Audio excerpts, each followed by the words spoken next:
Ünlü şair Necati Dumalı'dan Tanju Okan'a pek çok sanatçıya kucak açan İzmir'in Urla'sında bir sanatçı daha yerini buldu. Türkiye'nin ünlü tenörü Hakan Aysev kendi adıyla kurduğu sanat merkezini ilçeye kazandırdı.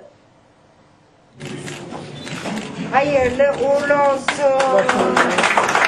Ünlü tenor Aysev, açılış kurdelasını Kaymakam Murat Sefa Demiryürek ve Başkan Sibel Uyar'la birlikte kesti. Urla'da ikamet etmesine bizim gurur duyduğumuz sanatçılarımızdan bir tanesinin Urla'yla beraber yola çıkarak yaptığı bir sanat merkezini açıyoruz. Ve Urla'ya böyle bir sanat merkezi kazandırdığımız için ben öncelikle teşekkür etmek istiyorum. Geleceğe ışık tutacak sanat merkezi, şan, şarkı söyleme tekniklerinden Türk müziği çocuk korosuna pek çok branş barındırıyor.